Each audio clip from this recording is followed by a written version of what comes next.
Yes, welcome everyone to geohug. So before we kick off today's session, I'd just like to take this time to acknowledge traditional lands which we're all coming from today.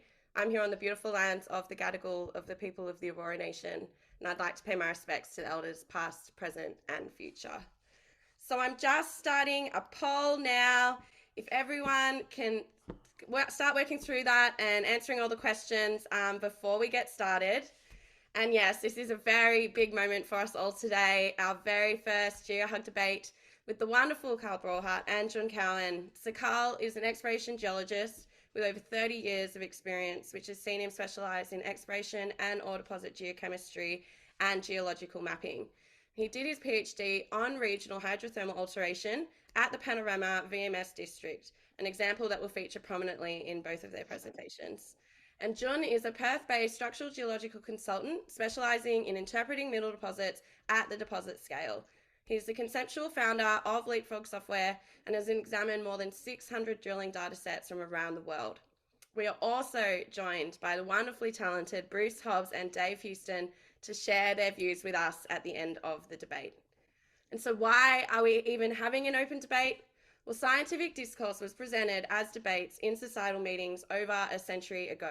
And although closed to only society members, this open debate format has evolved into a closed system since journal articles were commercialised. Science is now presented only in journals, and most journals are behind paywalls and are closed to the public. The educated public, such as geologists with relevant industry experience, don't get to participate in this. So geohug and the participants of this debate believe that scientific discourse should be open to any member of the public, and that open debate is a necessary part of adhering to the scientific method.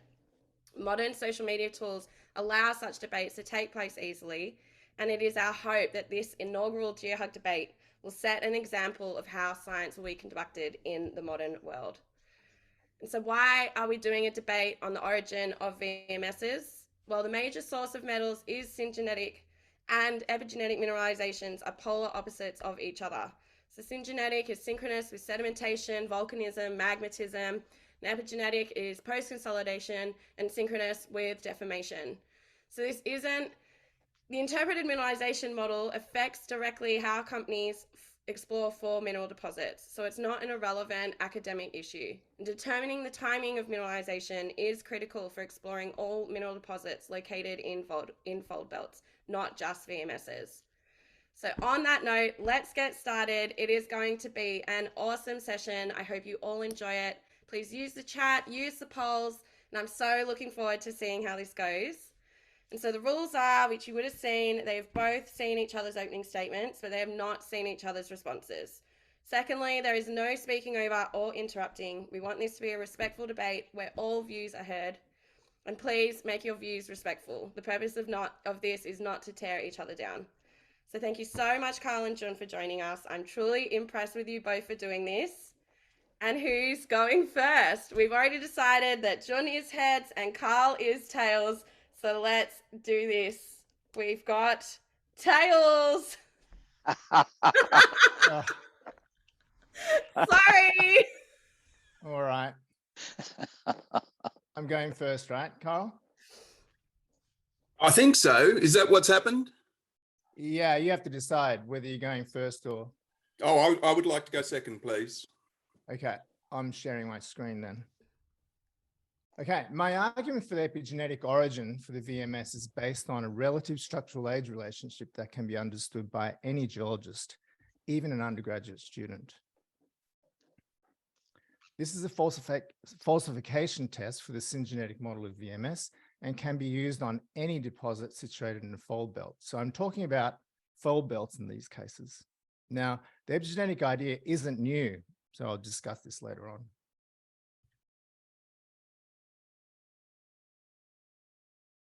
Now, if you look at syngenetic VMS models, there are synvolcanic faults, and these faults actually exist, and they are common in VMS. But I argue that these faults are not synvolcanic. I will demonstrate that these faults are post-folding. So I have a two-step process of analyzing this. You look for a planar fracture that cross-cut fold axes and folded host rocks, and I'm going to be talking about in each of these cases, folded rocks. If there is more mineralization on one side of the planar fracture that cannot be explained by fault displacement, then we are dealing with epigenetic mineralization. Step 1, determine the timing of the fracture relative to the folding. So if I showed this, did this fracture form before or after the folds? If you think the fracture is post-fold and younger than the folding, then you're already halfway into supporting my argument. Step 2 is to look for asymmetrical mineralization across the fracture. So this is a case here, an example from Mount Isa. You can see that the sphalerite mineralization is on one side is much more than the other side. So this cannot be explained by fault displacement across here. And I've named these Perkins discontinuities because Bill Perkins had described this from Mount Isa. So mineralization commonly, they parallel the fold axes, but stop at these fractures that are younger than the folding. So in a three-dimensional schematized diagram, it looks like this. This is the fracture here. You have more mineralization on one side of the fracture as opposed to the other. So if you see this, syngenetic VMS model is falsified. I'm going to give you two non-VMS examples showing this type of mineralization. I'm going to show you 5 VMS examples, which are interpreted as syngenetic. And what is presented here are all new and unpublished and reinterpretations of published data. I'm going to start with the Grasberg porphyry deposit. You can see that the upright folds here in the limestone are trending this way, and these fractures that are running northeast post-date the folding. But the mineralization is hemmed in by these faults that cross-cut the folding.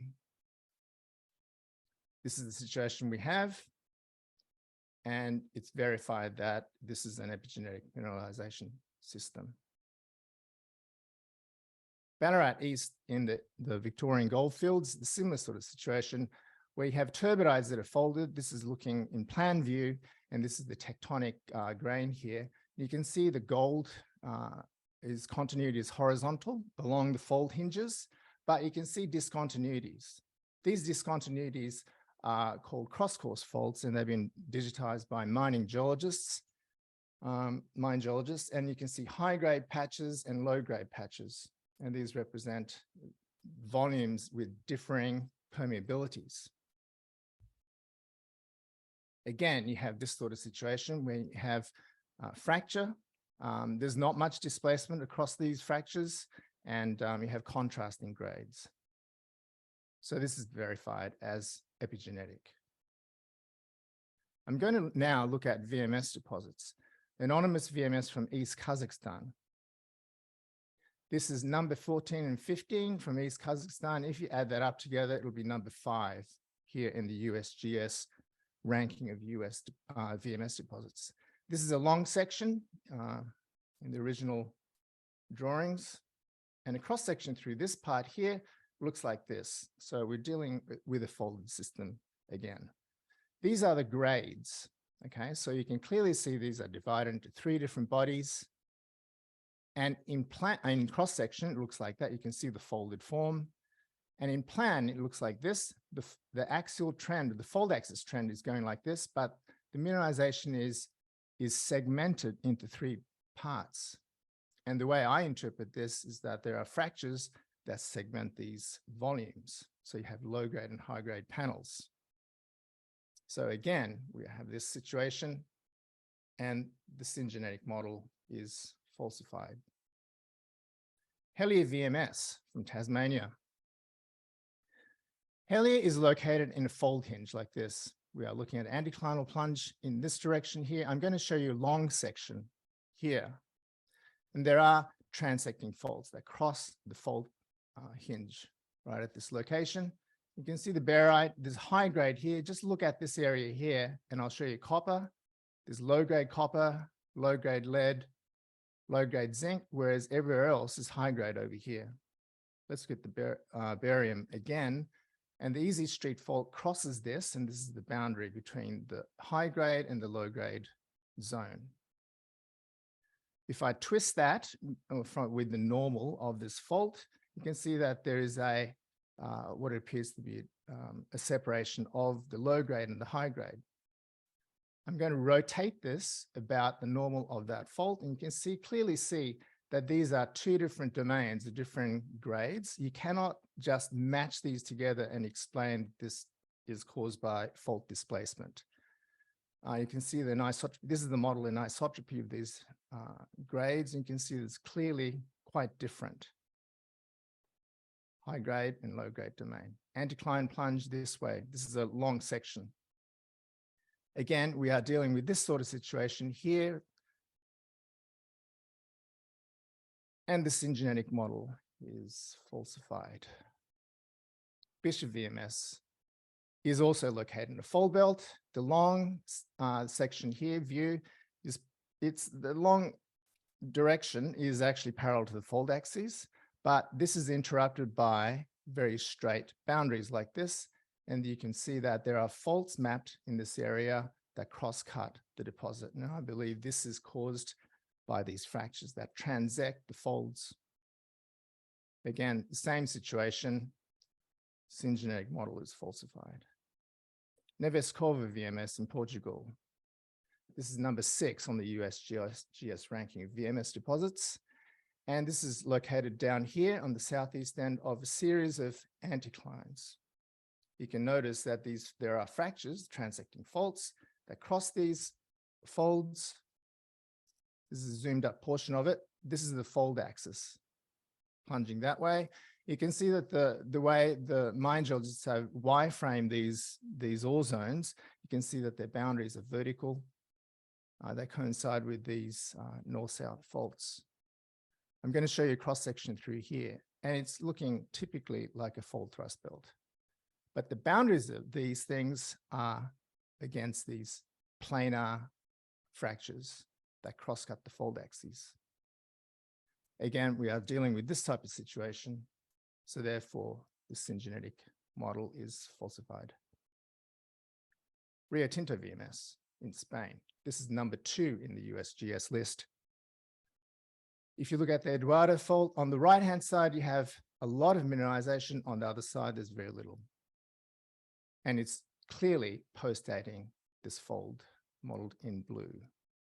Again, same situation. Alan Bateman, who served as the editor of economic geology for 50 years, his observation at Rio Tinto 95 years ago was, number 1, deposition of shales, number 2, folding of shales, emplacement of porphyry toward the end of folding, and deformation of the porphyry, and number 5, the sulfide veining. He stated sulfides were later than both the consolidation of the porphyry and its shearing. This is a clear paragenic sequence consistent with epigenetic origin for the Rio Tinto sulfides. So again, the syngenetic model for Rio Tinto is falsified. Maleve VMS, I'm not going to go into very much detail of this because I have written a long article on LinkedIn, so you can read this, but the pattern is the same. You have the fold axis running along like this, and there are transecting folds. In some places, these grades, these are the wireframes, digitized by mine geologists, they terminate at these boundaries, and sometimes they go across. Again, we have this sort of same situation, but at this location, we actually got to look at the deposit, and Brett Davis has actually done a paragenetic sequence of this. Intrusions and flows located here, there are no sulfides associated with this. Then you have cordiorite porphyroblasts, and then after that, you have the sulfides coming in, cutting across the cordiorite porphyroblasts. Clearly, this is epigenetic. Syngenetic model is falsified for this deposit as well. Conclusions. Mineral deposits, and not just VMS, that are in place after folding can be identified by being laterally restricted by transecting fractures that are post-date folding. This means that the mineralization was post-fold and post-fracture. Numerous examples of this can be seen in well-known VMS deposits, which is definitive evidence for epigenetic mineralization, and the syngenetic model is falsified. Please try out the two-step method described here and send me your examples to my email. Thank you very much. Right. Ready to go. Woohoo. Sorry about that. Look, I'd like to thank very much the opportunity to present this. Just to declare all interests, I did an honours project in northeast New South Wales on a massive sulphide deposit, and the question was, is this VMS? It most certainly wasn't. It cuts stratigraphy by about 30 degrees, hosted in a fault. The lead isotopes are all wrong. So not all massive sulphides are VMS, but many are. And Dave Huston, of course, pointed out that strictly syngenetic does not cover all the things that happen in synvolcanic systems. So we need to clearly differentiate between massive sulphides developed at the same age range as the host rocks compared to orogenic mineralisation that happens hundreds and even billions of years later. VMS is the best understood mineral system that we have. It is the only one where mineralisation can be directly observed in modern systems. Richard Stanton predicted this back in the 1950s after carefully studying massive sulphide deposits and recognising their intimate relationship with paleo seafloor horizons. And what he predicted would be found was discovered in 1979. And almost all of you will be familiar with the black smokers. Now that we've studied these systems, we find them in lots of different tectonic settings, including the back arc basins commonly preserved on land today. And what's important is we've got the same host rocks, same fluids, same relationship with the seafloor horizon, same metal composition, which is absolutely unique to VMS deposits. And we'll get to why that's so important. The same footwall alteration and so on that we see in ancient deposits. So the modern system is a superb analogue to what we find on land.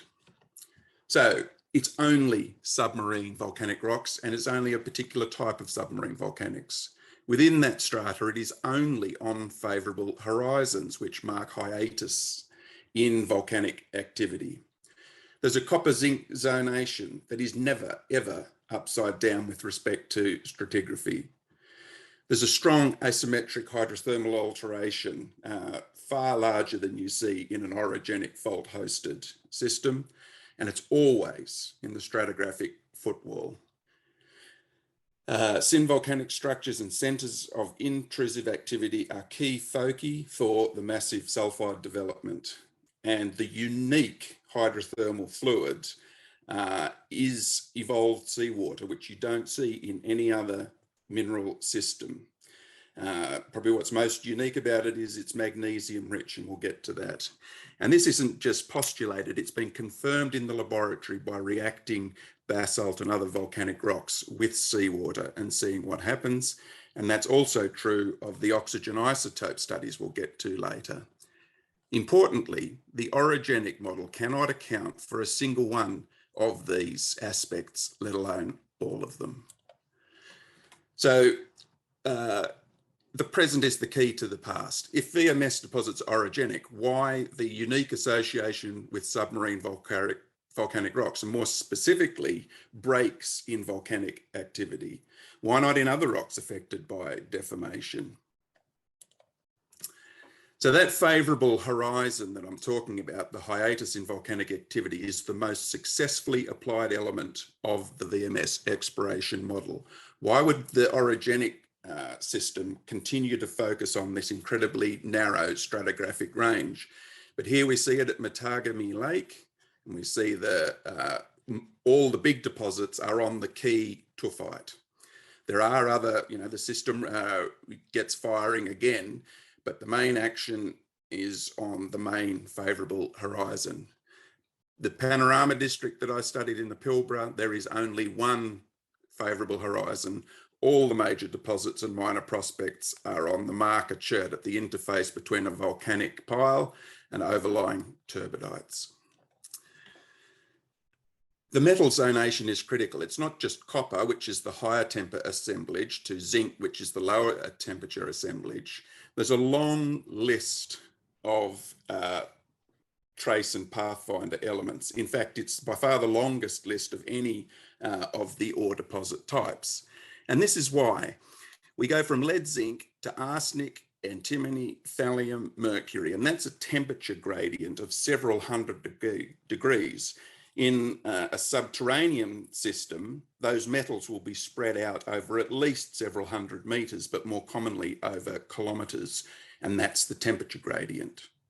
Here, where we go from 350 to 250 degrees, and then across the last 50 centimeters, we drop to 4 degrees, that is the only way that you can get lead, zinc, arsenic, antimony, thallium, mercury, all dropping out together. There is no other metal system that does that, and certainly not an orogenic system where the temperatures are the same from one end to the other because it's so deep down underground. Here's that same metal zonation in a porphyry system, and we see we go from moly, copper, to tin, bismuth, tellurium, arsenic, antimony, thallium. So it leaves out a few metals, including the lead and the zinc, but it's all part of the halo around a porphyry copper deposit, spread out over kilometers because that's the scale of the temperature gradient. In orogenic systems, what you find at the bottom and the top is pretty well identical. So this is the Victorian goldfields, gold, arsenic, antimony. Here we've got Sons of Gwalia, the metal assemblage at the top of the system is pretty much the same as the metal assemblage 2 kilometers down plunge. You just don't get the metal assemblages in orogenic systems that you do in VMS deposits. The hydrothermal alteration is strongly asymmetric. As I said, it's always strong in the footwall. So here we have at Panorama, entirely feldspar destructive alteration, chlorite quartz. So it's destroyed all the feldspar. That is something an orogenic system cannot do because it simply doesn't have the fluid volume to alter that volume of rock. So we imply a convectional system driven by this large body of granite, which we'll see on a map in just a moment. Same thing at Helia, a serious volume of rock that zoned this time from a siliceous core to chlorite to cerussite. An orogenic system can't do that. Synvolcanic faults, we see them on the seafloor today. So here we've got some active VMS sites along this fault scarp, and it certainly is a synvolcanic fault. We can show that from the earthquake data, which marks out that synvolcanic fault. Here again, the Panorama system, we've got faults, and what's important about them is that they terminate up into the sedimentary pile, and they obey the drape or the drape over fault law as opposed to a late cross-cutting fault in that they affect the stratigraphy through which they pass. So this is a large debris flow. It's got blocks of rhyolite and chert up to the size of an office building, thinning from west to east. Down here at Kangaroo Caves, there's a very different calc-alkaline intrusion that forms a dome. And again, it's clearly focused by that synvolcanic faulting. Okay, what about the hydrothermal fluids? Well, they are completely different. VMS fluids are a really high water rock ratio system. You get far more extensive alteration. Uniquely, VMS systems add magnesium to the rocks because it's seawater. No other hydrothermal system does that. There are no quartz veins, which is pretty unusual for a hydrothermal system. Only evolved seawater can do that. Orogenic fluids are the opposite. Low water rock ratio, narrow alteration zones, no magnesium addition. There is chloride alteration, but it can only act upon the magnesium that's in the rock. It doesn't add and abundant quartz veins. Yes, they're deformed. They absolutely have to be deformed because they come from an oceanic basin and they need to end up being accreted into a craton. So they're, by the very mechanics of doing that, every VMS deposit on land, every ancient VMS deposit is going to be deformed to some degree. And we see these things, but sulfides are squishy, and the interpretation of sulfide textures is fraught with danger because they remobilize so readily. And we see that at the macro scale as sulfides remobilize and thicken into hinges. It's been documented all over the place. So a fold hinge cut by an orogenically reactivated synvolcanic fault is no smoking gun for orogenic genesis. But here are the knockout blows. Number one is lead isotopes. The lead isotope values of VMS deposits stick really closely to the lead isotope crustal growth curve, which has been calculated from the starting composition of lead when the world was born through to today. No other ore deposit class does this. We have in orogenic and the other deposit classes a large scatter where the lead is more evolved because it's had time to get to higher lead isotope values from host rocks that have been there for hundreds of millions of years before the ore deposit forms. That's not the case for VMS deposit. There is no time to evolve from that seafloor composition. It's frozen in time. To deny this evidence is to deny that the Earth is 4.6 billion years old. The oxygen isotope story is in many ways even nicer. Whole rock oxygen isotopes you can interpret as low values are high temperature alteration and high values are low temperature, so they're opposite way around. And what we can see mirroring that chloride alteration, which has been interpreted as hydrothermal convection cells, we're seeing that with not only the raw oxygen isotopes themselves, but the calculated temperatures. And I emphasize again, these temperatures are not based on assumption, they're based on careful laboratory experiments reacting real rock with real seawater. And we can see a high temperature, a really high temperature down at the base through to a really cool temperature. And we're doing all of that over a stratigraphic thickness of 1.5 kilometers to 2 kilometers. There is no orogenic system. There is no other hydrothermal system with such a strong thermal gradient. And you can only do that with a magmatic source so shallowly intruded beneath the seafloor. There is no other way to do it. We see the spectacular results like no other mineral system. We can show where the metal has come from. This is a map of how much copper has been gained or lost in the system. And these dark blue, the utter depletion of copper. We assumed only 30 odd ppm copper in basalts and andesites. The true value is probably closer to 50 or 100 ppm. But the important point is there's only 1 ppm left in a lot of them and less than detection left in the rest of them. That is the utter leaching of copper, and a similar story for zinc. We do the calculations of addition and subtraction of magnesium, and we see that the chloride alteration has added magnesium to these rocks in a way that we don't see in any other type of mineral system. All right, so response time. Are you ready, Jun? I'm going to do my response. But Carl, you didn't show me the last few slides before. That is true. I have changed things around. I apologize. Yeah, so I can't actually address any of the last 4 minutes I haven't seen. So I'm not going to address those. So that's fair enough. Apologies. That's all right. I don't hate you for it. I still love you, Carl. Part 2, in response to Carl's presentation. I'm going to address these key pillars that Carl had right at the beginning. VMS deposits are invariably found in association with submarine volcanic rocks. Well, how can you be so certain that all ancient VMS are associated with submarine volcanic rocks?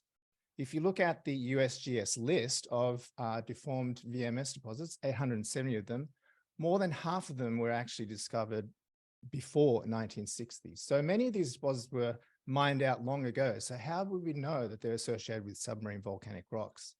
Surprisingly, 870 of them are all categorized as some associated with some volcanic rocks. But I think these were done by just association with lithology. I don't think every one of them was actually studied in detail. So what do I think about this? I don't think this claim can be actually verified. So I'll have to reject this statement. Rigid stratigraphic control of stratiform bodies along a favorable horizon. But what about oil accumulations and uranium deposits? These deposits are stratiform, yet we know that they are not syngenetic. This applies to both epigenetic and syngenetic models, so I'll have to reject that statement as well. Favorable horizon representing a hiatus in volcanic activity. Is this claim true for all 870 deformed VMS deposits? This is a rhetorical claim and lacks proof. So I'll have to this is quite suspicious in my mind. Asymmetric metal distribution from the high temperature copper-rich base to the zinc top, as Carl has discussed. We can see this at Mount Isa, and note the scale here. This is not kilometers. We can see the copper at the base. This is an epigenetic deposit. And it grades into lead zinc at this scale. So we're not dealing with kilometers here. What about this one? Look at the scale down here, 300 meters. Here, this is copper. And above this is lead and zinc. This deposit is a non-volcanic sulfide deposit from Cobar. So obviously, there are epigenetic deposits at the scale of this sort of temperature gradient that you see in orogenic deposits as well. So what do I think about this? I think it applies to both models. So it's not unique to VMS, so I reject this statement. Fluids are characterized by high temperature, 250 to 350, and moderate salinity, reduced setting. Now, I cannot comment on the geochemistry because I'm not a geochemist and I haven't had the time to actually study this. But in terms of temperature, you can look at Mount Isa, and this is looking at the comparable sort of scale. You have the VMS temperature here in the box, and it compares very well with Mount Isa. This applies, I think it could apply to both models. So this requires investigation. So why not along orogenic faults, which faults that cross-cut stratigraphy? Well, I covered this in part 1 of my debate. So I think there's strong evidence there. So this is rejected as well. Footwall alteration is commonly focused in a pipe and is much more intense in the footwall. Who said that? Well, these people said it, Jamel and Large, in 1992, when they studied the Heliad volcanic deposit. Mineralogical zoning exists within a footwall alteration pipe. Let's look at this because I've studied this. I'm going to show you a cross-section of the Heliad deposit right here.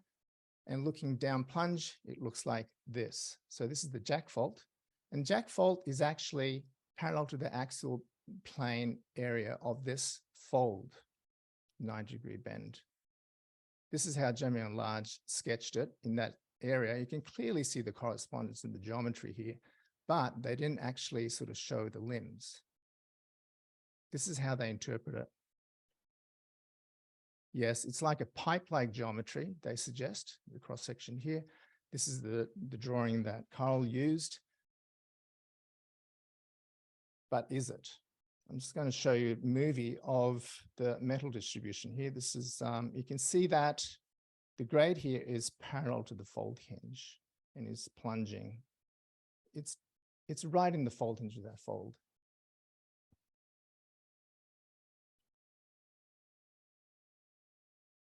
So footwall alteration commonly focused in a pipe. But in fact, many VMS deposits show mineralization parallel to the local fold hinge. This pattern is the most common and not bedding orthogonal linear pipe, as it is claimed by many people. VMS deposits exhibit bilateral symmetry about the fold axial plane, not rotational symmetry orthogonal to bedding. This is really quite important to realize.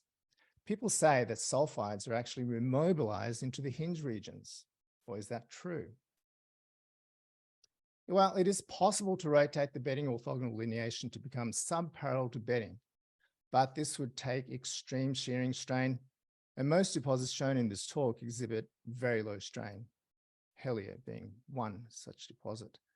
Now let's take a bedding orthogonal line like this, and if you fold it, it'll rotate in the fold profile plane like this, but it will not rotate towards the hinge line. Shearing in the profile plane takes place, but there is no shearing parallel to the axial plane. You cannot rotate bedding orthogonal line to become parallel to the hinge line in a cylindrical fold. What you do require is a non-cylindrical fold. In that case, you can have rotation in parallel to the fold axial plane, but it requires extreme strain. So if you look at the rocks and if it has a lot of strain, this is a possibility. But in most cases, this is not the case. So this is how I understand it. If there is a grade lineation in the fold hinge of low strain cylindrical fold, and Helia is an example of approximately a cylindrical fold, the grade lineation was originally in place in the fold hinge, which is an indicator of epigenetic mineralization. Oh, and some people would say the sulfides were remobilized, and that I have to reject. But the sulfides could have nucleated the folds is another argument. It is firmly established in the structural geology literature that competent layers nucleate folding, not incompetent layers. Now, you can do some experiments to prove that incompetent layers actually nucleate folding, but I reject this based on what we know today. The only logical explanation as to why VMS are parallel to the fold hinge is if sulfides were placed in that configuration. And there are many deposits around the world that show this pattern. Let's look at the panorama deposit because that's what Carl had studied. These are interpreted as syn volcanic faults, okay, with the alteration hemmed in by these faults. This is the area here, but I'm blown up. I've just emphasized the dip of the contacts here. They're all dipping around 55 degrees outwards to the east. And then these are faults that I've sort of thickened so you can actually see them. But what do you think about these faults? Take a look at this. Did this fracture form before the dome formation or after? Or how about this? If you look at a real dome and look at the syn dome fractures that are formed during the doming process, you can see a very close comparison with this diagram here, with what you see in panorama. So I don't think these are syn volcanic faults. They formed during the doming process. Let's suspend your syngenetic belief and examine these faults. You can see that the chlorite alteration is only bounded by these faults and only exists on one side, particularly here at this location here. If they are these faults associated with the doming itself and strains of the doming, I would call them Perkins discontinuities. I think they are indications of epigenetic mineralization. So I think this requires investigation. How about the VMS pipe? Now, if you expect the pipe to be located at these deposits here, these deposits are documented by Carl, the pipe should be plunging towards the west. 35 degrees here is 40 degrees here. I've asked for the drill hole data from Carl, and I've looked at the lineation of these two localities, and this is what it looks like. These are the grade lineations. They plunge outwards. This is in the position of the intersection between the bedding and the fault. And here it's a bit sort of low angle, but it's approximately the same orientation. They're outwards. So there is no pipe that is orthogonal to the stratigraphy. So please, anyone show me a pipe. Everyone talks about it. Yes, these pipes. Yes, every time you look up and Google search, you have a whole bunch of these VMS pipes. As far as I'm concerned, maybe they do occur in the seafloor, but I don't see them in the ancient record. So with this, I give the Hogwarts seal of best fiction for this story here. Conclusions. Many of the proposed syngenetic arguments can also apply to the epigenetic model. Therefore, they cannot distinguish between the two models. Many of the syngenetic arguments are rhetorical and could not be verified. They seem to be based on a good story rather than actual evidence sampled by drilling. The asymmetric mineralization that is bound by post-fold fractures are only definitive feature that allows us to confidently determine an epigenetic timing of mineralization. Whilst asymmetric mineralization in the form of Perkins discontinuities cannot be seen in all VMS deposits due to lack of information or data, I predict that more of these features will be found in VMS deposits by working geologists using the two-step method discussed in part 1 of this debate. Thank you very much. All right. Thank you, Jun. I think that was very informative, and I think that the sharing of the two strategies or insights is the way forward, which is what this talk is about. And to be fair to Jun, I'm not going to respond to any of his part 2 because he couldn't respond to any of my part 2. Okay, faults don't usually fold, they break. So I'm a bit hesitant here because I'm up against a structural specialist, but I searched for folded faults. Folded synvolcanic faults, no results. Folded syn-sedimentary faults, 1 result, and it was some field trip notes, but no details about what was going to be shown on the field trip. Folded strike-slip fault, 44 results, but they were all exam questions. Folded normal faults, okay, 216 results. We're starting to get somewhere. What about just simple folded fault? Okay, 3,280 results. All right, now we are really getting somewhere. What are these? They're folded thrust faults. So we see that as you thrust, there's initially just displacement with some folding in the rocks above, then the fault bends. So that's what we're talking about most of the time. Thrust faults start parallel to bedding and then they bend. The results can be spectacular, but to do this, the faults must be at a low angle to bedding. So I think the real problem with this here is a flawed assumption, is that the rock mass is isotropic. It's not isotropic. It has a profound weakness, which is the plane of the fault. So that plane will not fold, it will fail. Faults bend, or rather, they step like this. And really that's the basis of my rebuttal. I think the very starting assumption is wrong. Certainly I had problems with many of the points of Jun's rebuttal, but I'm not going to make them here. I want to move on to the philosophy of science and how we might be barking up the wrong tree by having such a debate. And I want to talk about this man. If you don't know who he is, look him up. He is the founder of your discipline. He is the father of logical inquiry, and the way he said that we should do this is by employing dialectic, and you will see what dialectic is when I contrast it in a moment with the other possibility, which is rhetoric. He said to locate a statement, search for situations under which the statement is not true. If successful in finding an exception, modify the statement to account for the exception or reject the statement. Very simple. Now let's have a look at the scientific method which came out of the early Renaissance, almost 2,000 years later. Observation and research, hypothesis, prediction, experimentation, conclusion. You can pretty well map step for step Socrates' rules for logical inquiry. And it's no accident that those key early figures in the Renaissance uncovered or rediscovered the important writings of the Greeks.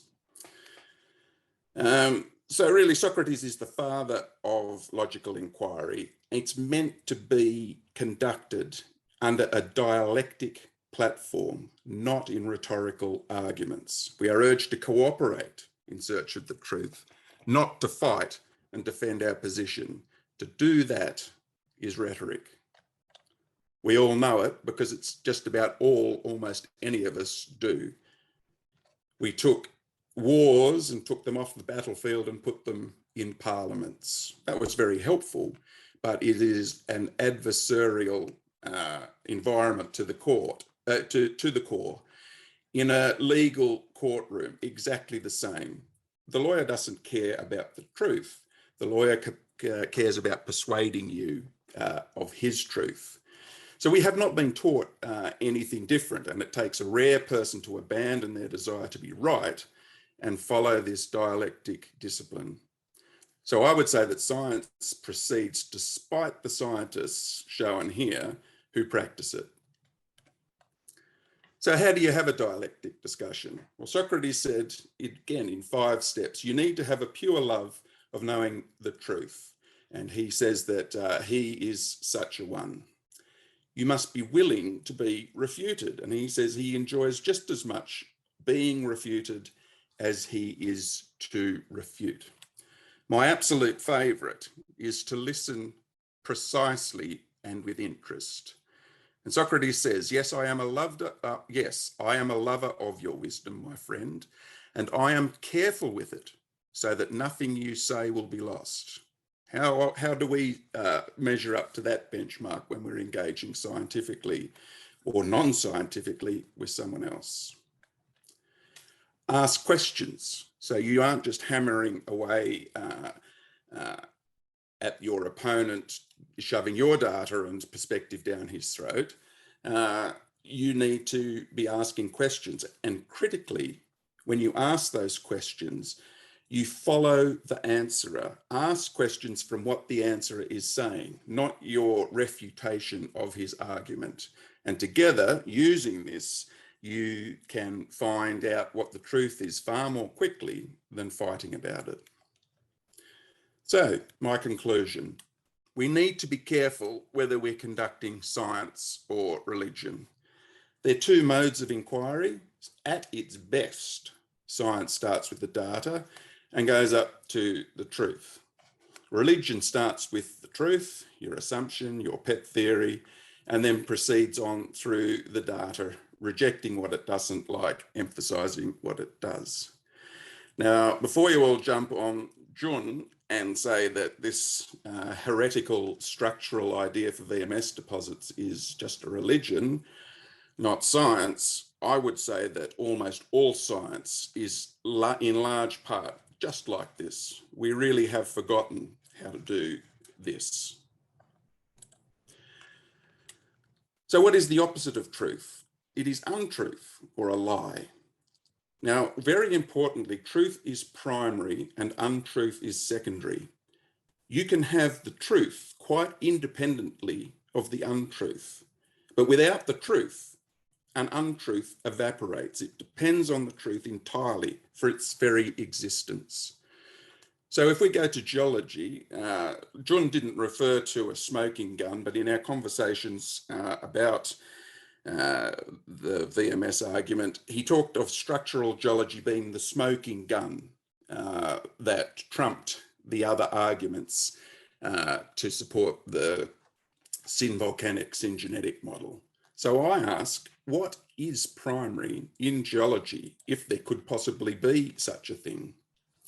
And I would argue that it all starts with stratigraphy. Just like truth, the rest of geology cannot exist without stratigraphy. We apply structural geology, geochemistry, hydrothermal alteration to stratigraphy. So we need a thorough understanding of it and how our discipline and other disciplines relate to stratigraphy. Without that, you are nowhere. You're operating in an environment unconstrained by the primary truth in geology.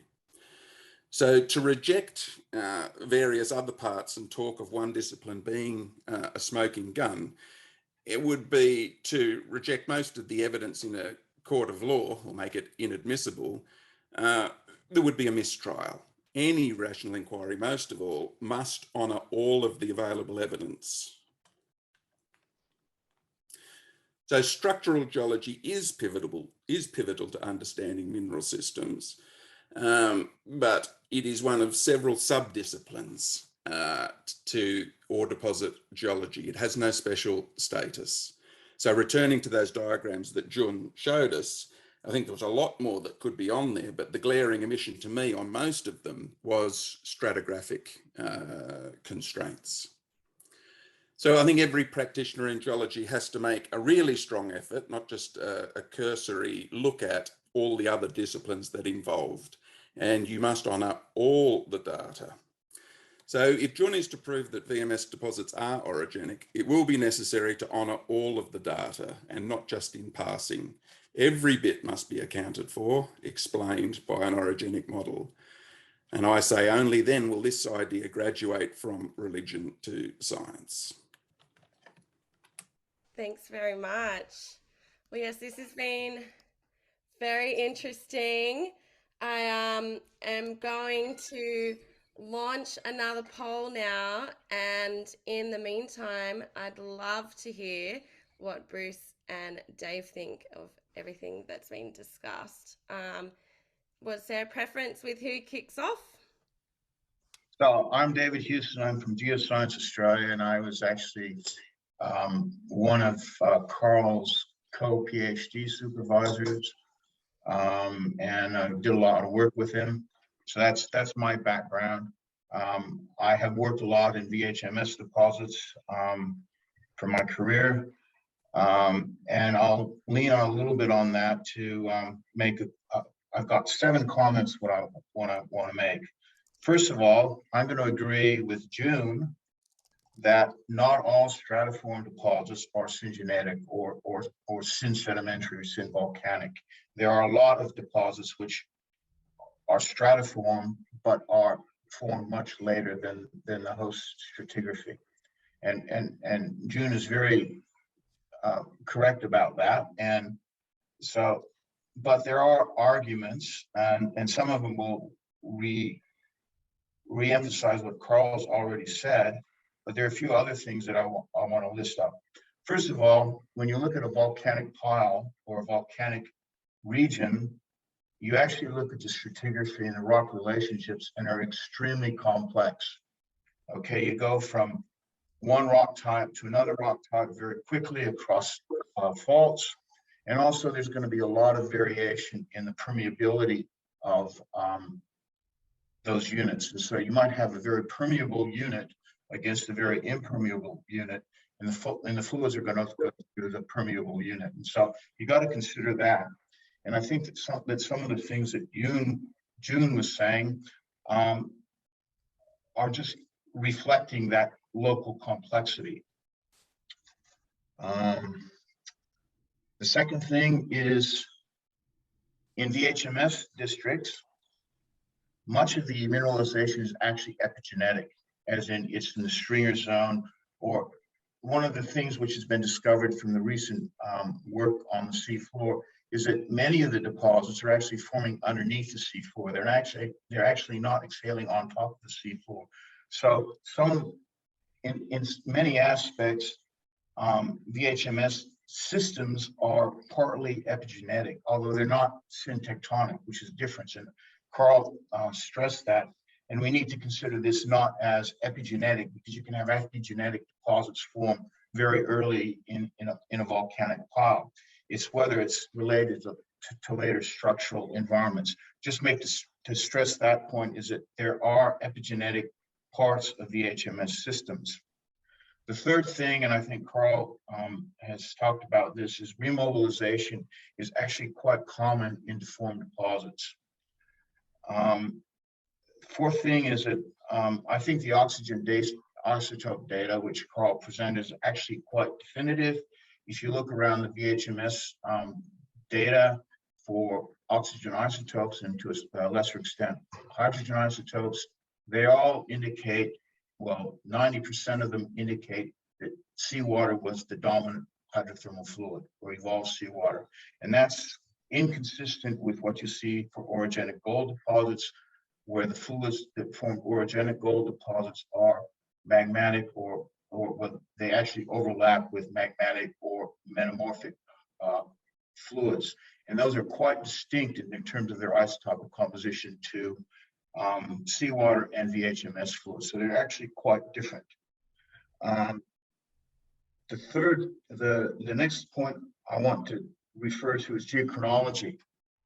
Okay, and this actually goes back to the argument that Carl makes about stratigraphy. And unfortunately, VHMS deposits are difficult to date because they don't have a lot of datable minerals. But there are a few that have been dated. I've got a database of deposits which have been dated directly. And there's about 10 around the world out of about 1,000 deposits which have actually been dated directly, i.e. an ore mineral has been dated, or there's cross-cutting relationships which demonstrate the age of the mineralization. And I'll just give two examples of that. One is from Mount Lyell, where we actually have a molybdenite rhenium osmium age of 500.2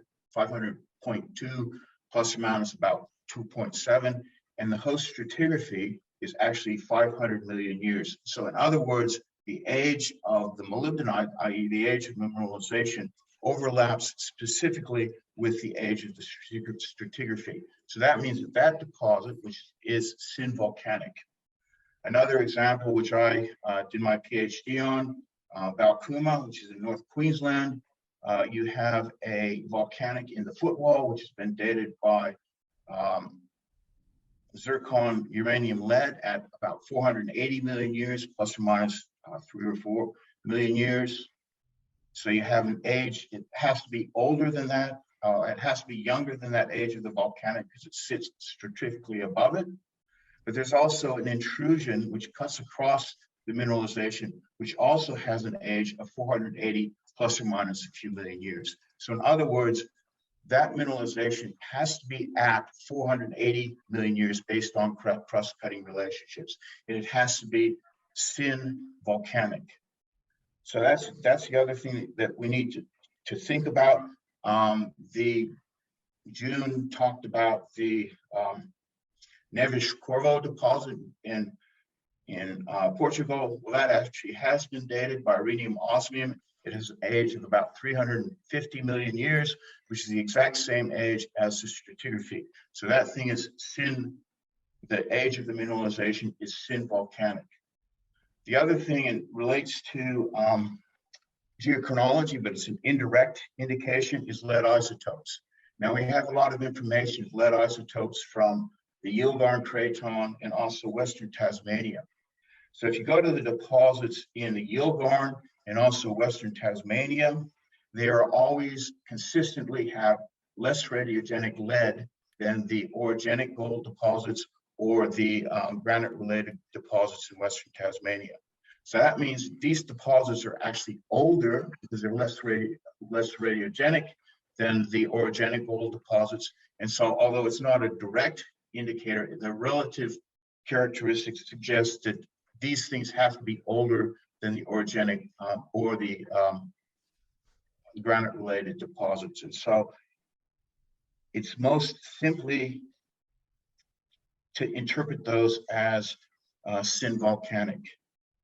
And so I think there's a lot of evidence, as Carl's pointed out, and I also some geochronological evidence that these things are synvolcanic, and it's actually difficult to get away from that. And I guess that's me. So I guess Bruce can talk next. Thanks so much, Dave. Well, I seem to have lost my screen. I don't know why. It's all working here, but I can't see me on the screen. Is that true? Yeah, it's frozen. So, but we can hear you perfectly. So. Okay. Well, I guess the the debate comes down to trying to distinguish between two different types of systems, and I'm agnostic, but my background has been very heavily influenced by the experience I had as a young lad mapping in central New South Wales in exactly the same spot as Stanton's so-called systems, VMS systems. I don't know how he could possibly say that they were syngenetic. They're deformed to hell, and the same with Broken Hill. I happened to be working in Broken Hill at the same time as people like Haddon King, and if you read the classic paper by Haddon King and Thompson, it is really a very good paper. It goes right through the structural geology of the Broken Hill area, describes it in unbelievably good detail, including the fact that all of the nisosities, so-called, go around the hinges of the folds. He calls them bedding, but we know that's not true. It's a nisosity, and all that means is that most of the folds in the Broken Hill area are at least second generation folds, including the so-called Broken Hill synform, antiform, whatever it happens to be. But at the end of the paper, suddenly out of the blue, and especially the second paper in that volume by King and O'Driscoll, they say it can't possibly be a hydrothermal system because it's too big and I can't see where the fluids came from. So it must be syngenetic. And of course, that was the beginning of the whole syngenetic era, when from then on, people jumped on the bandwagon and said almost everything was syngenetic, including a whole lot of orogenic gold deposits. So that's where I came from. I didn't believe a word of what they were saying because I could actually see that these things were strongly deformed, and any evidence that they were syngenetic was not good. Anyway, King and Thompson talk about the favourable horizon at Broken Hill. That's the so-called lode horizon. If you've ever tried to map the lode horizon, you find that it's a fairly nebulous kind of thing. And to say that it's perfectly coincident with the mineralisation at Broken Hill is a bit of a stretch. So anyway, although I'm agnostic, I was brought up in this era of seeing these guys suddenly develop a bandwagon where everything was syngenetic, and that was the end of it. But I'm swayed by a lot of the stuff that Jun has shown me, that a lot of these so-called VMS deposits are now in fold hinges. And I accept his argument precisely that it's not the soft stuff that nucleates a fold, it's the hard stuff that nucleates it. And the sulfides, if anything, just get squeezed in to what the big fellas are doing, the competent beds, and as do all the schists and so forth. So the real issue to me is to take what you see in the bush and interpret it. It may be fairly easy in undeformed rocks, it should be obvious, but in most of the situations that we're presented with, the rocks are strongly deformed. The sulfides are in hinges. They are elongate along the lineations. And it's very, very difficult to go from there to a situation that says, well, this is a deformed VMS deposit. I just don't see the evidence. Panorama, to me, can be equally well interpreted stratigraphically and structurally, at least, in exactly the way that Jun said. It looks just like a page out of De Sitter's textbook, with a whole lot of faults coming off, crossing more or less crossing a dome structure. And that would be the perfect example where good hydrothermal activity could take place, again, in the form of associated convection systems. And if you look at the thermal gradient there in Carl's example, it would drive a very vigorous convection system. And how you would distinguish that from something that was going on synchronously with deposition as opposed to something going on synchronously with later faults that had developed across the antiform, I'm not quite sure how you would do that. So the argument seems to come down to a geochemical argument, and I'm out of my depth now. But if that's the only thing that it comes down to, then like Carl says, you're neglecting a whole lot of other possibilities. And I sit on the fence, I'm afraid. So there's probably both in any of the deposits that are called VMS around the world, or SEDEX around the world. There's probably some that really are, and there are probably a whole lot that really aren't. And I'd put Mount Isa in that category, and I'd certainly put Broken Hill in that category. So that's where I rest. Thank you. Thank you so much. I'm just going to share where we're at. So before the debate, it was 33% syngenetic, which has now moved to 36. It was 21% epigenetic, which has gone to 15, and it was 46 undecided, and now that's increased to 49%. I'm glad we confused everybody. I've just got, I want to share one more poll with everyone where you can just provide a bit more feedback, either about the topic or how the webinar was run. But before I stop sharing this one, I just thought you both might want to have seen the importance of the field observation and computer data. So the field observation is 75% critical, 22% important, 1% not very important, no one said it was irrelevant, and 2% don't have the experience.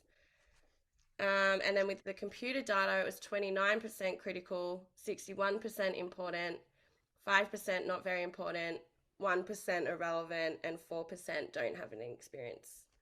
So I wasn't sure if there was anything you wanted to comment about those specific questions.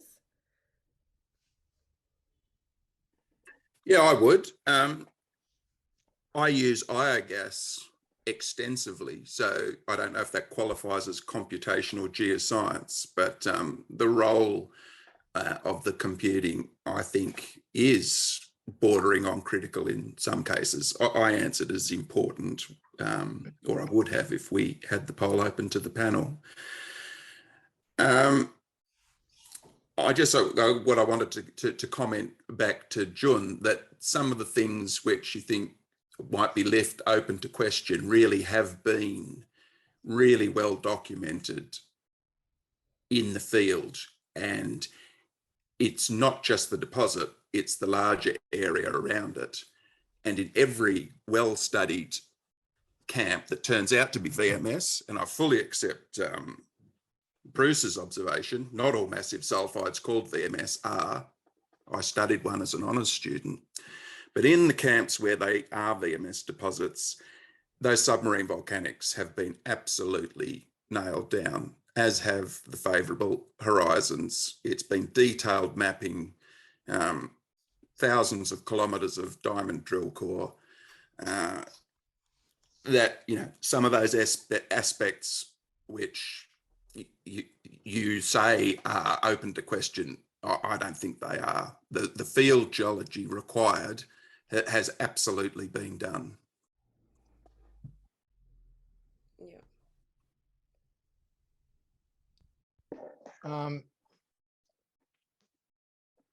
Yeah, I still think the faults that cross-cut folds, and if you have asymmetrical mineralization on them, then that is a problem. That's a major problem. And that needs to be explained by people who believe, you know, these deposits are syngenetic. Another question I had for Dave was, in your age, I'd like to get that list, if you can share it with me, the list of the ages that you have, the age dating. That would be very interesting. But you didn't mention Kidd Creek, done by Eva Shandel. Do you have a comment on that?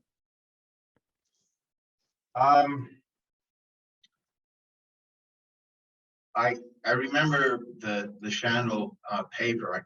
That was 30 years ago. Yeah, there was a lot of argument at the time. I'd have to go back and look at the paper just to assess it. But my impression at the time, and I was working at Kidd Creek when that happened, was that she was looking at some later overprinting event. But that was my interpretation, and it was well, I'll call it model dependent, because I thought and still do think that Kidd Creek is a VHMS deposit. But there are those things.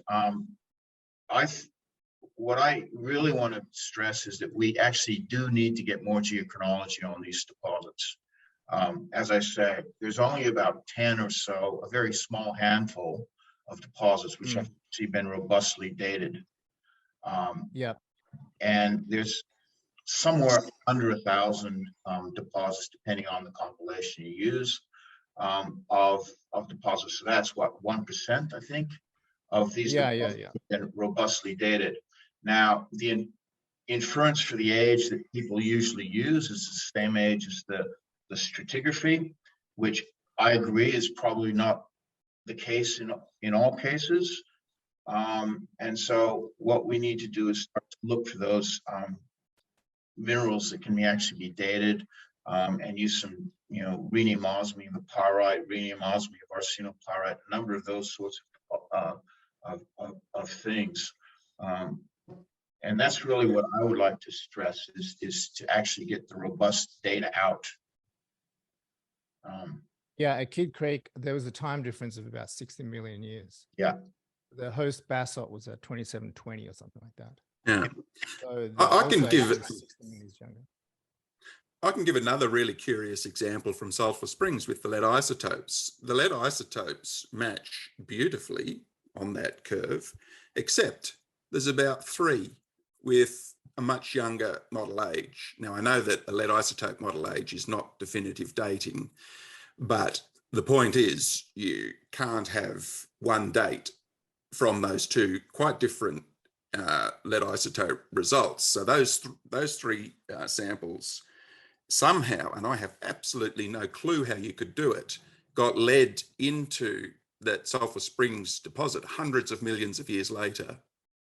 So overprinting events, and again, the thing that surprises me is how the hell do you do that at Sulphur Springs, which has been taken to prehnite pumpelliite facies metamorphism. And that's another argument of mine against the orogenic argument, is that that whole area hasn't been buried to a depth deep enough, to a temperature high enough to do an orogenic system.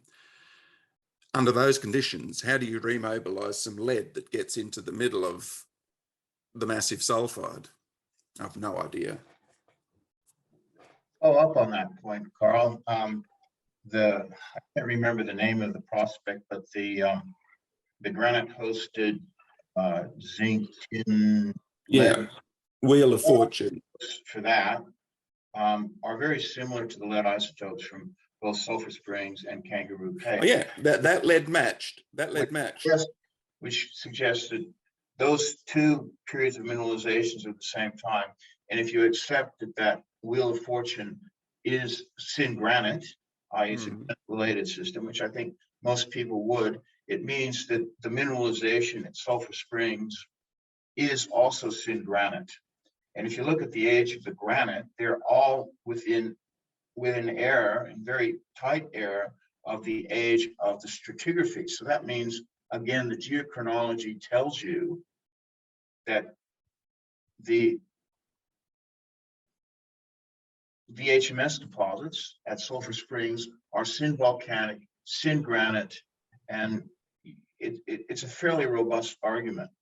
Sure, but also in the granite, you find these strange little veins. They're not dominant, but there's galena in them. Now, I don't know whether they matched, and they're younger. Yeah. And I don't know whether they matched Sulphur Springs, the funny ones. I don't know whether they matched them perfectly, but point is, they're both considerably younger. I just don't know. Well, I can understand some late veins in the granite, but I cannot understand them getting in amongst the massive sulfide. Yeah. It's something that happens, Carl. It's quite common where you get more radiogenic lead coming in, even analyses. Can I say that? Can I, Jessica? Am I on? You're on, Yep. yeah. I just want to go back to one piece of evidence that Jun put up that I think is pretty definitive, and that's what he calls Perkins discontinuities. And these discontinuities where you get one part of an ore body mineralized and a very sharp cutoff, and the other side is not mineralized, seems to me to be very strong evidence to say that the mineralization is synchronous or post that discontinuity. And if you try to do some computer modeling on that, they show up very, very quickly. Any kind of contrast in permeability like that, that is, and I'm talking about the contrast in permeability between the stuff that's mineralized and the fault, you get these Perkins discontinuities very quickly in any kind of faulted terrain or jointed terrain. And that seems to me to say the mineralization has to be post the fault. And I don't see any other way out of that at the moment. It certainly wasn't there pre-fault, but is there synchronously or post-faulting. And of course, Perkins discontinuities don't occur in every kind of ore body, but they certainly occur a lot in orogenic gold deposits, and they certainly occur in some SEDEX deposits, so-called, such as Broken Hill, and many others that Jun has documented. So would there be a problem, Bruce, if that was a synvolcanic fault? And I agree with Jun that Kangaroo Caves and Sulphur Springs, the footwall alteration is very strongly bounded by that fault, and it's something I never really understood. Could you get the same Perkins discontinuity during seafloor volcanism and hydrothermal alteration? Yeah, if there was a fault in the subsea floor, like David said, a lot of these things occur beneath the seafloor. So if you had a fault that was synchronous with what I'm trying to say, synchronous with the formation of the seafloor, and there was a strong circulation system operating in there, you'd presumably get the same thing. That as soon as you get that contrast in permeability, and it only needs to be, half a magnitude. So going from, say, 10 to the minus 5 to 10 to the minus 6 is certainly enough, millimeters squared is certainly enough to make a very strong difference in the fluid flow system. If it was in the subsea floor, well, you'd get exactly the same thing. But then a lot of these things occur in as faults on antiformal hinges. So I don't know, you'd have to do a lot of very careful work to distinguish the two, I think.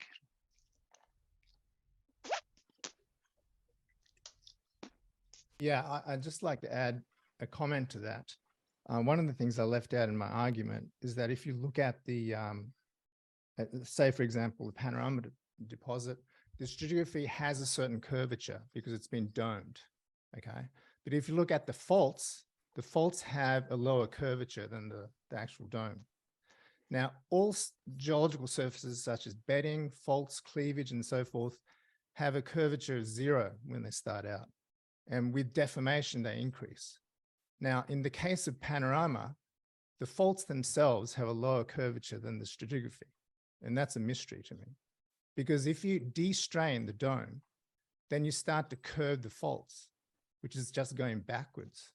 You can't get a curved surface which straightens as deformation. So I believe the faults are actually younger than the stratigraphy. If they are the same, you'd expect them to be actually curved. Now, you made an argument, Carl, that faults don't actually fold, but there is a very good paper on that issue, and not just related to fold belts either. So yeah, well, I'd love to, if you sent that to me. I guess what is clear is that it's an area ripe for research, because very, very, very little is out there on the basis of some Google searches. Yeah.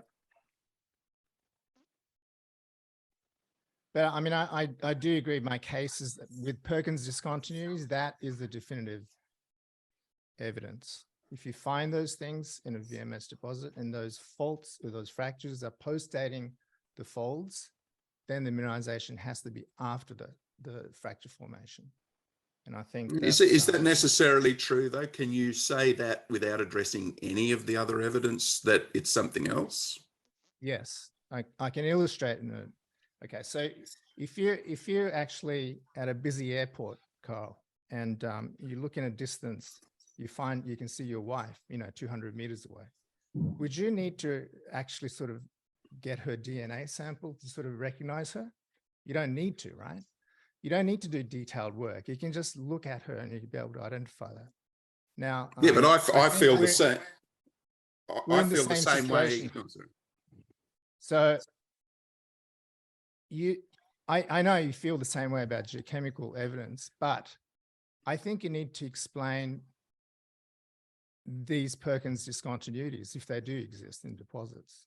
You have to have an explanation to them, because I think they are indications of late mineralization. Yeah, well, that's certainly something to be addressed. Another thing that I noticed, that when you making a case about these deposits not being orogenic, you compared them to gold deposits. But how about non-volcanic sulfide deposits like Cobar, for instance? If you compare it to the Cobar deposits, what do VMS and Cobar deposits look like? How do they compare? Well, I agree that Cobar is not a VMS deposit. It was one of the few in the literature search that I did back in 1991 that I could use as analogues for the little massive sulfide deposit that I was studying. I know little about Cobar other than that metal zonation is nothing like a VMS. Its relationship to stratigraphy is nothing like a VMS. It cuts across it. Its isotopes I don't know, but I bet they're different. And then the overall alteration system, the host rocks aren't submarine volcanics, and on and on and on. Cobar fails to tick the box, not just on one front, on too many fronts. It's not a VMS. The other thing about Cobar is there's actually pretty robust age data for Cobar, and it's all significantly younger than the host succession, and it's all similar to the age of I don't remember which orogeny it is. So I think in Cobar's case, even though we're called VHMS deposits historically, the evidence is that they're definitely syntectonic, and that comes from the geochronology too. The only reason I didn't turn to orogenic base metal deposits is that I don't know that many, whereas orogenic gold is easy. And I've gone and made the assumption that the temperature gradients and the difference in alteration and the difference in fluid and the difference in host rock, so on, is going to apply to both. It was just easier to go down the orogenic gold route because they're so common. Yeah, they are common, but they are so different too. So I'm just wondering if there's a fair comparison. It would have been better. It would have been better to get enough orogenic base metal deposits. Even Mount Isa. I mean, Mount Isa has had a lot of arguments using isotopes. You know that it's SEDEX, but it's clearly not. So I don't know. To me, it's the lead zinc is a SEDEX, and the copper mineralization is a much later structural event, orogenic event. Copper is. Yeah. I don't know whether that. I'm not sure of that, Carl. It seems to me part of one big system. Yeah. Yeah, look, I haven't worked on it, but the literature that I've read sits most comfortably with my biases is two separate mineralizing events. But look, I can show you the data later. Structural data, or all the data. Structural data that shows you that it's actually post F4. I need to see all the data. Yeah. I think Mount Isa is one of these systems that's going through a revolution at the moment in thought. It started off as a really nice orogenic system post sedimentation. Then it went through this phase of being definitely SEDEX, and now you'll find a lot of workers who are starting to say, no, that's not true. It's post. It's orogenic in timing. So I don't know. Geology goes through these fads, and Mount Isa is going through one at the moment. Rightio. I think it's actually really critical to get age data out of Mount Isa, because if the Mount Isa copper is 1520, which would be syntectonic, and there's age data which suggests that that's true, then you should have it should be quite distinctly different for the lead zinc. And it's just a matter of getting a datable mineral associated with the lead zinc mineralization. Yeah. I think that's extremely important to do. But remember that the Mount Isa lead zinc at least shows one of these brilliant Perkins discontinuities at the hinge of the so-called Mount Isa anticline. So there's only one limb that's mineralized. The other limb is completely unmineralized, well, more or less unmineralized, and the discontinuity is right at the hinge. So that again says to me that the mineralizing fluids came in post antiform or synchronous with the antiform. You have to remember there are 4 folding phases there, and this is talking about F4, so it's really quite late. And this is definitive. I mean, you can't argue against it. The axial plane had to be there for the one side of the fold to be mineralized. But why is that? Why not have a key sedimentary fault that's reactivated? It's orogenically displaced. It's sorry, it's not a fault. It's a fold. It's the fold hinge. Yeah. It's the axial plane of the fold that marks the discontinuity, not a fault. Yeah, I'm not the structural geologist to tell you why that's happening so often. Before you two said the thing about competent beds controlling folding, I would have said, weak rocks bend more easily, but you've got, I know that probably neither of you are avid disciples of Groves, but his argument in many VMS terrains is just go to the fold hinges, go and look there first. That's where you'll find them. Yes, but if you go to Bendigo, that's exactly the same thing again. Yeah, but for a different, but perhaps in my mind at least, for a different reason. Oh no, in my mind it's for the same reason. It's the same. Yeah, I agree with Bruce. It's the same reason. I would have thought that the contrast in competency would be actually what's causing the folding. Well, I mean, if you have a series of layers of strong layers interbedded with weak layers, the strong layers take all the stress and they buckle. Yep. If you try to buckle a layer of shale, then all it does is deform, more or less homogeneous, until it starts to form a slaty cleavage. But it's the thickest strong layers that control the folding in the system. But we're along that horizon, because in this particular case, there's one weak zone within otherwise probably quite strong strata.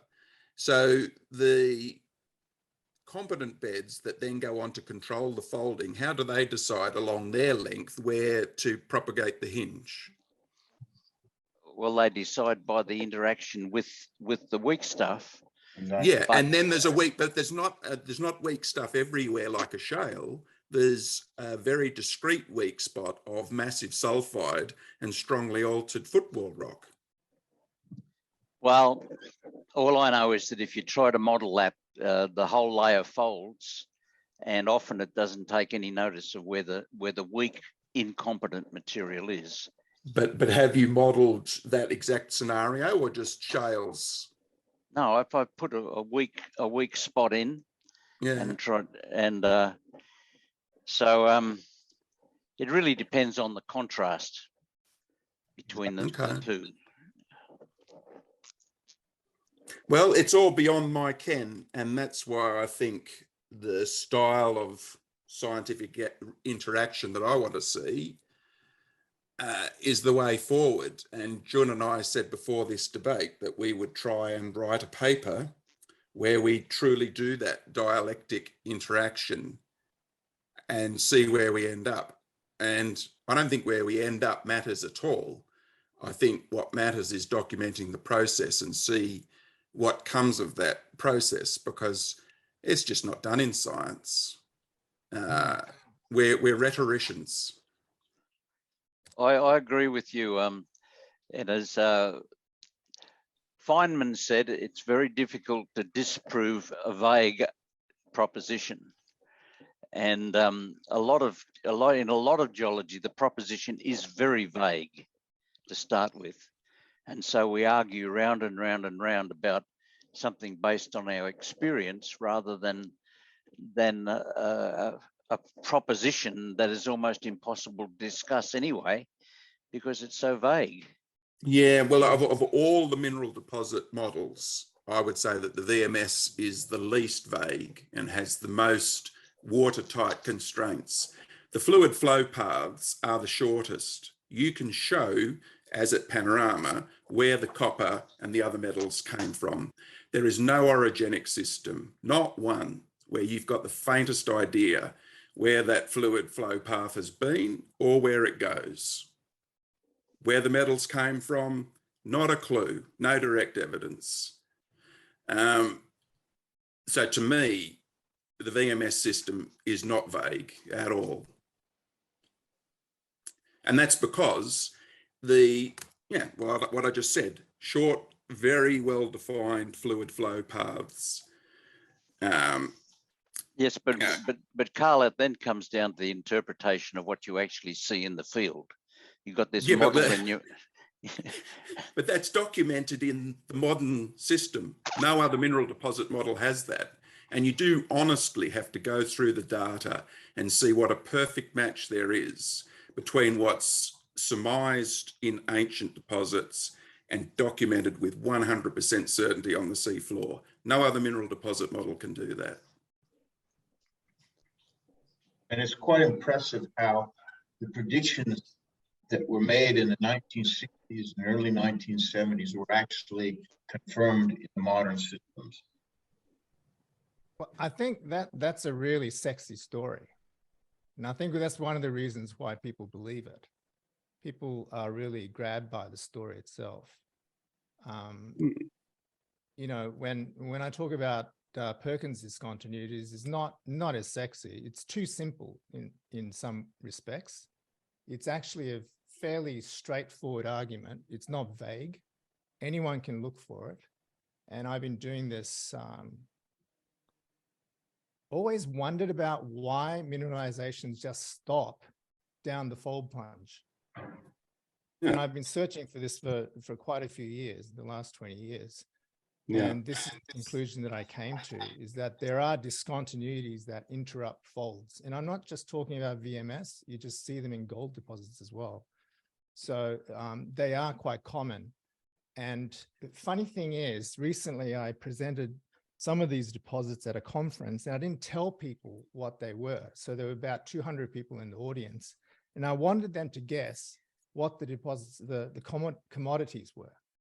And they guessed the Heli deposit to be a gold deposit because it looks like a gold deposit, you know, yeah, but you haven't given them enough context. If all you show them is the drill hole, coloured up drill hole points and maybe some faults, but no stratigraphy and not a whole lot of other stuff that's important, I think, you know, for this to proceed, Jun, you're going to have to broaden your view. It can't be all structural and none of the other stuff. That just won't work. For me, that's not scientific. Even if those faults cross-cut the folds, that particular fault. Yeah, well, I think there's a fatal flaw in the assumption. I don't know what it is yet. I certainly don't, you know, I don't have an answer to you why that doesn't apply. Well, I tried to with my poor structural understanding that a steep fault won't bend. And as I say, I could not find in the literature any examples. You say there's at least one that you've got. I don't think steep faults bend. They break.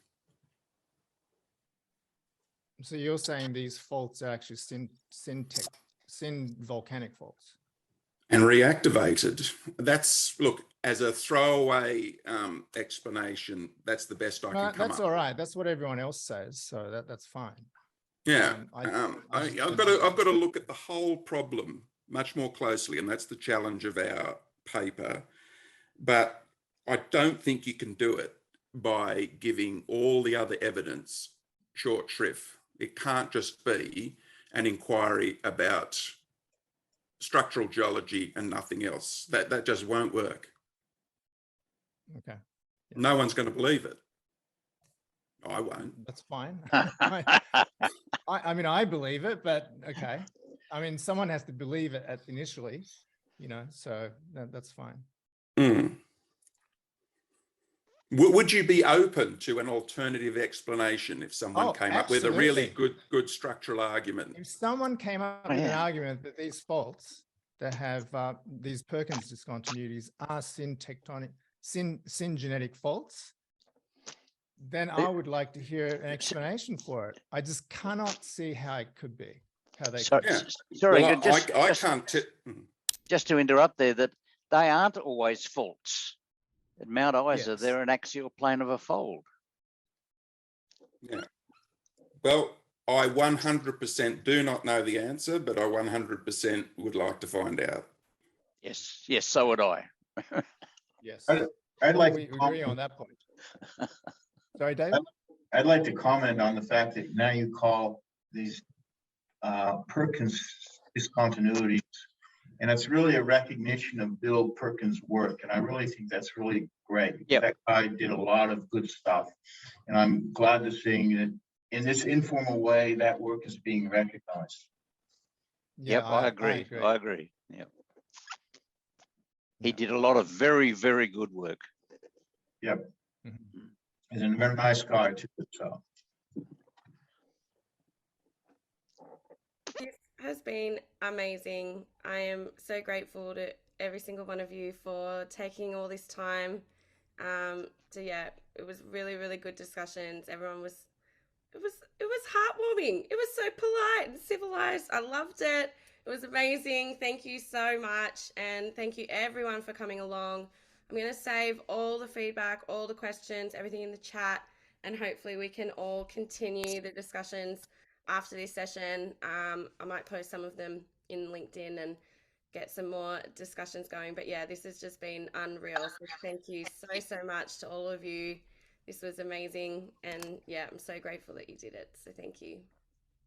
Thanks, Jess. Thank you, Jessica. Yeah, brilliant. Thank you, Jess. You've got a great format, and Jun and I greatly appreciate it. Yeah. Thank you so much to all of you, and I'll speak to you all soon. Thank you. Thanks so much, Okay. everyone. Thank you. Good, Jessica. Bye. Yeah. Thank you. Bye.